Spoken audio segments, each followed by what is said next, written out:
Mic check. Peace and blessings minus the stress. And I pray you walk in the divine path for which you were destined. How about some good news going in the top of 2025? How about some good news, at least if you're one of the victims of Bernie Madoff? Who in the world is Bernie Madoff? You might be asking if you are under 30 years old. But he was one of the illest Ponzi scheme sophisticators ever, and he made a huge impact on a lot of people's lives, and those people are getting 90% of their proven losses back to them by 2025, and we'll talk about it right now. And Bernie Madoff, who organized the largest fraud in Wall Street's history, died early today. Stephanie Sy has our report. The scope of the scam shocked the world. This is one of the biggest fraud cases ever. The victims numbered in the tens of thousands. Their losses were recently estimated at between $17 and $20 billion. The man behind the con, financier Bernie Madoff. He rose through the ranks of Wall Street, riding the image of a self-made financial guru, eventually becoming the chairman of the NASDAQ Stock Exchange. Welcome back to another video. It's your main man, your brother in business, King Rob, representing the Mac Global channel, the music, arts, culture, and commerce, where we discuss things that move the needle of society. And today we're talking about a story of redemption, a little bit of good news for, like I said before, victims of a Ponzi scheme. And we'll get into the culprit, a brief history of Bernie Madoff. Born in 1938. He passed in 2021 in prison. He was an American financier who orchestrated the largest Ponzi scheme in history, defrauding thousands of investors out of an estimated I can't even say it. That's how ill it was. $65 billion over decades. So long running scheme, making it look good, making himself look larger than life. That's what attracts people to want to invest in you. But, how sick of a person would you be able to take from, people's pensions and school funds and things related to, things that really impact society moving forward. Like if you lose that school money, if you lose that fire department pension money or whatever, I understand if you're going off of corporations that you done gained a little bit of a relationship with somebody there and you just slick, did what you did to that person. That's one thing, but I don't know, it ain't no love in business like that at that high level. So, sharks are born swimming. He was programmed to do what he did to some degree. He was built like that. That's what the business called for. He became the great white in the water, but he got caught up being a dirtbag. The ruse was in full swing in the 1990s. Madoff fabricated profits, attracting new investors while paying bigger returns to old ones, the biggest Ponzi scheme ever. He swindled major charities, universities, and celebrities. As of last year, about 3/4 of the cash, some $14 billion, had been recovered by a court-appointed trustee and returned to victims. Journalist Diana Henriquez, author of Wizard of Lies, told NewsHour's Jeffrey Brown in 2011 how Madoff pulled off such massive deceit. So you would never doubt your judgment about trusting Madoff because Madoff made you feel like you were a genius too. He had that magic. It really is amazing. He milked people out of $65 billion over decades. He began his career as a legitimate stockbroker, founded his investment securities company in 1960, and became a respected Wall Street firm. He attracted wealthy individuals. You look larger than life. You upper echelon, upper class, everything. You've been everywhere. That's going to attract people to want to put, their money in your hands to put somewhere because you look like you know what's going on. And you talk like it. You come from it. You got a history in it, so... But, he was promising big, huge, above average returns. And if you do any type of investing, if it sounds too good to be true, it is. Because no matter if you're seeing it come back, solid hustlers always gonna show you something up front. It ain't ever gonna be you just pump your money in something and ain't nothing happen for them to get more money about you. They gotta make it seem like something happening. So, he had an exceptional acumen for that. His operation, however, was a classic Ponzi scheme. He used funds from new investors to pay returns to earlier ones, and all that time falsifying the records to hide the fraud. But in 2008, his magic was revealed for what it really was. One big lie. His own sons turned him in. What do you have to say to the public? In March 2009, he pleaded guilty to securities fraud and other charges and was sentenced to 150 years in prison. Bernie Madoff died today in prison in Buechner, North Carolina. He'd been battling the final stages of kidney disease. For the PBS NewsHour, I'm Stephanie Sy. Bernie Madoff was 82 years old. We hear the stories, and that's why a lot of people in the underrepresented communities, that's largely black and brown, they are very wary when it comes to individuals in those types of sectors, as far as letting them represent them, and it's because people they put a bad name on everything. I'm in real estate, as I told you before, and no knock to wholesalers, because I've done it myself and still currently do it, but wholesalers put a bad name out there. People that are non-licensed, doing what they need to do to get by, but doing it in a way that's, not representative of those who really practice real estate. But that's neither here nor there. My man Madoff, well, he wasn't my man, and pause that anyway. The scheme unraveled, though, at the worst possible time, mind you, during the 2008 financial crisis, when clients sought to withdraw billions of the dollars. Hey, homeboy. Hey, you remember that $400,000 I invested with you? Yeah. Let me get like 98% of that right quick. You know what I'm saying? You got that on you, right? Yeah. Obviously he couldn't repay.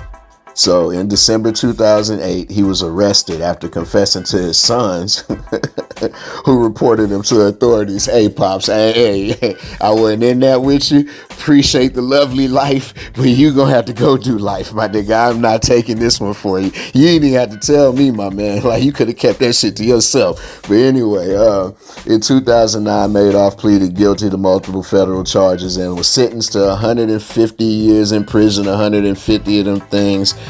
Goodbye, sayonara, love you, Pops, appreciate it. And I mean, what a way to do it. I mean, obviously not a good way, because you milk people out of their joint, but if you criminal minded and you don't give you don't care about people at all, then this is one of the ways, and he had a run. He had a decades long run, multiple decades, you know what I'm saying? And it's a shame, but it leads us to our video today.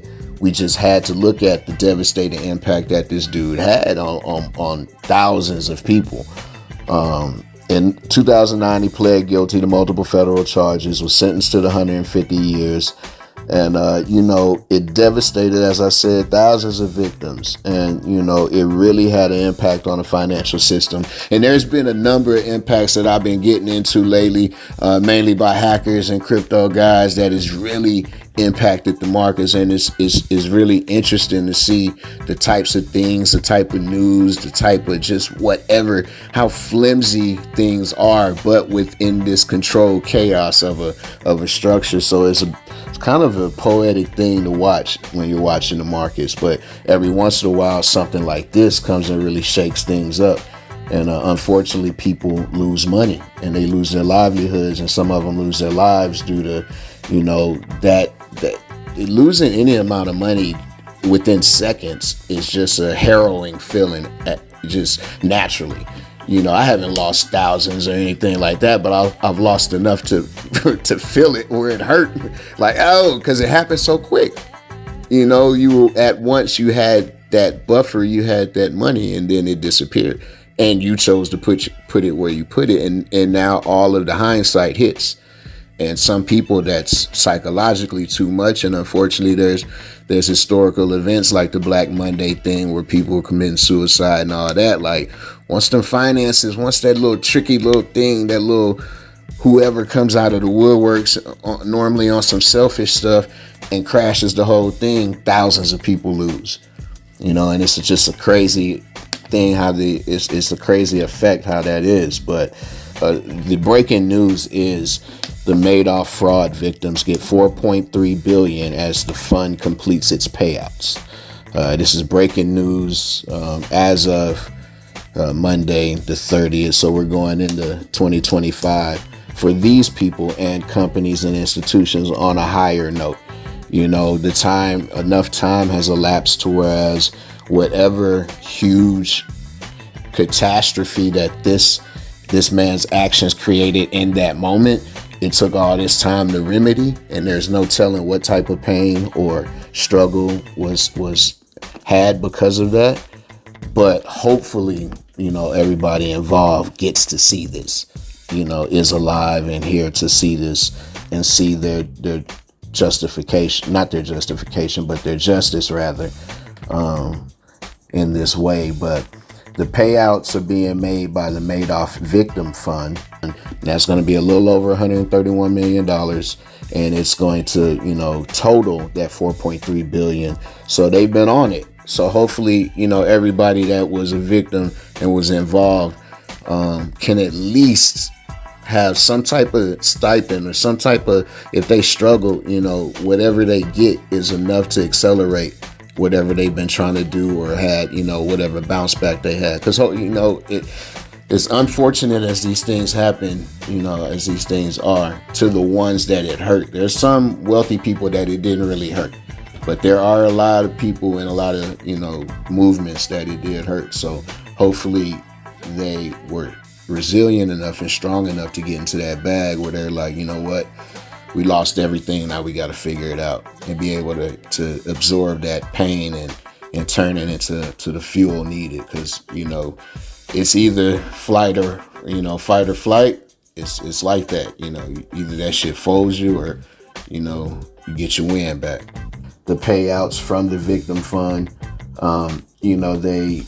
they have somebody who runs the MVF that is a former chairman of the U.S. financial regulator, the Securities and Exchange, the SEC, the Securities and Exchange Commission. So it's interesting in that sense that you bring, it's almost like in the TV show Billions, the Showtime joint, where they get their main op, who was an auditor, to come be their basically their loss prevention guy, to be the measure of, it's like having somebody in a restaurant that's like a health department person all the time, what I'm saying, which technically your chef is supposed to be, but whatever.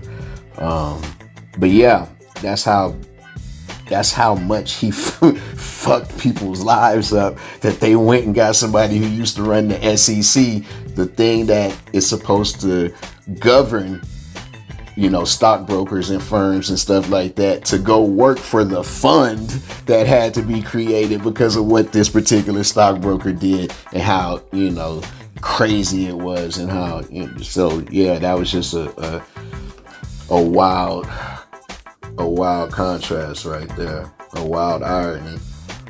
But he said, he's quoted to have said, "We have brought tens of thousands of victims to the greatest recovery we could achieve."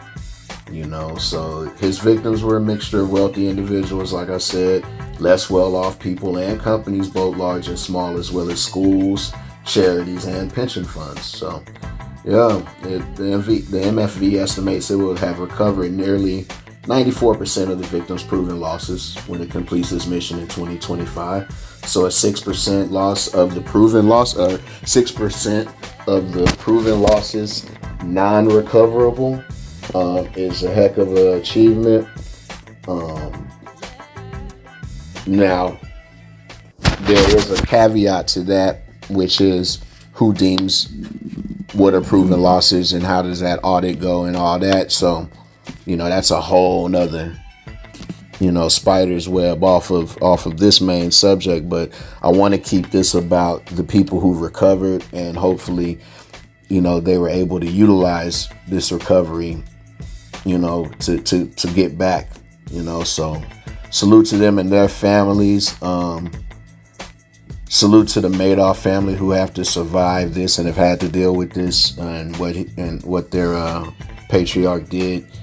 And hopefully they can, help in some type of way, as they as they are led to, or as they, I don't know, maybe it doesn't change them at all, maybe, who knows, but peace and blessings to everybody involved. If you know anybody that fell victim to a Ponzi scheme, or has been swindled by more of the recent crypto things, leave it in the comments. Let's talk about it. I've lost some money doing some crypto stuff, fake stuff. I've lost some money over Cash App, over Instagram. I must be a fucking lick out here or something. But yeah, no, just if it happens. Everything is moving fast paced and forward, all in one motion all the time. So yeah, leave something in the comments. I'll get back with you as usual. If you need any market analysis or information about the Houston area home sales market or rental market, whatever it may be, hit me up in the comments. I'll get back to you ASAP, no problemos. Once again, this is your brother in business, King Rob, with another video from Mac Global Music, Arts, Culture, and Commerce. I promise you we'll have some videos on music and culture and arts.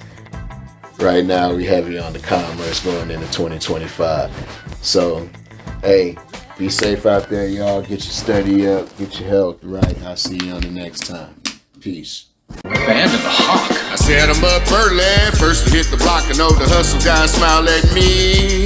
I gotta put the work in, open up shop, but won't stop till it's time to leave. I'm on the mash for 1,000 acres, brand new safe, no combination. Money coming in, no complications. Big